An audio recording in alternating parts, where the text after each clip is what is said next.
Hi, I'm Ellen from the Chili Dog, and today I am working on my wallflower sweater. This design uses simple decreases like the knit two together, purl two together, slip, slip, knit, and purl two together through the back loop to create some really dramatic stitch patterns both here at the front of the sweater and also down the sleeve of the sweater.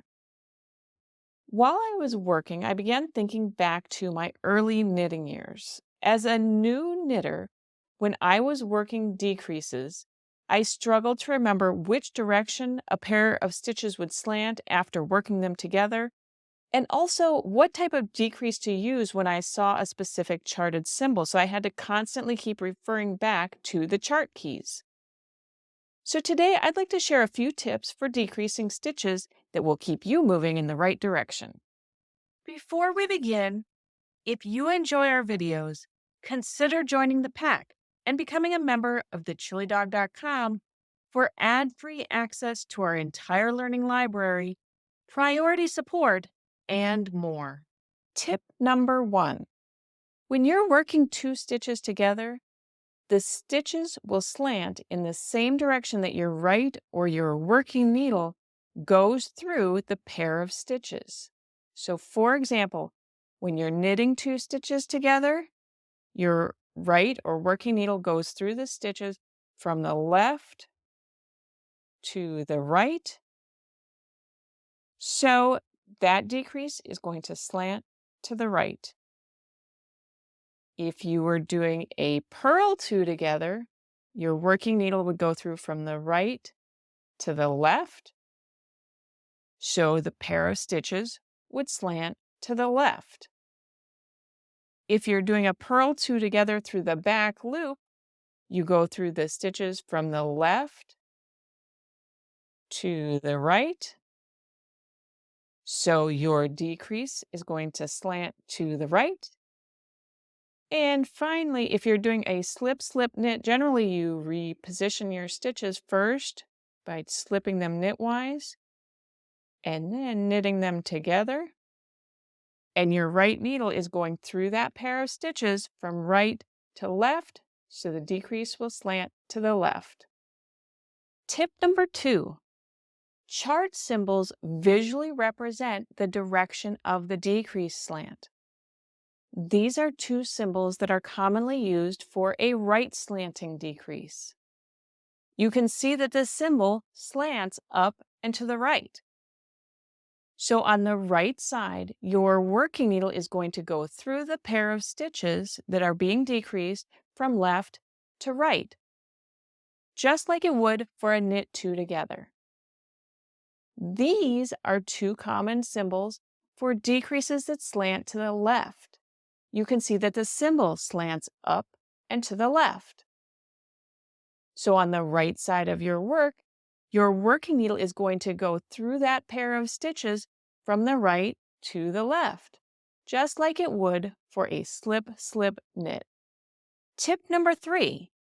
When you're working on a wrong side row of a chart, the decreased slant of your stitches needs to be made in the opposite direction of the charted symbol.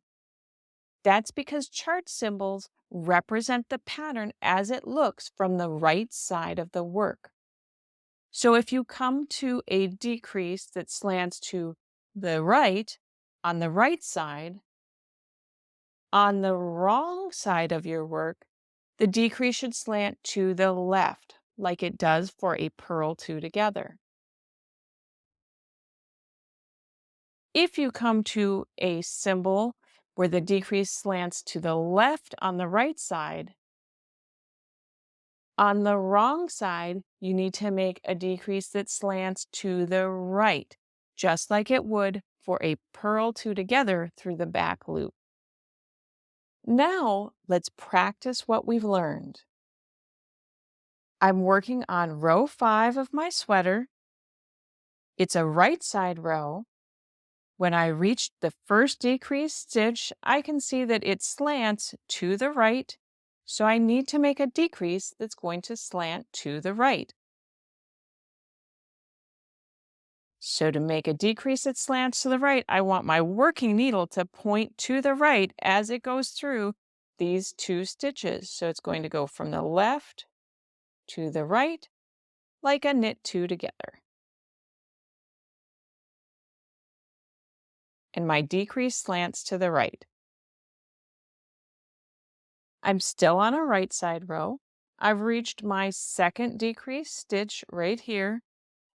The chart symbol slants to the left, so I need my decrease to slant to the left, which means my working needle needs to go through these stitches from right to left. And to do that, I'm going to make a slip, slip, and then knit. The working needle is pointing towards the left through the stitches, so the decrease will slant to the left.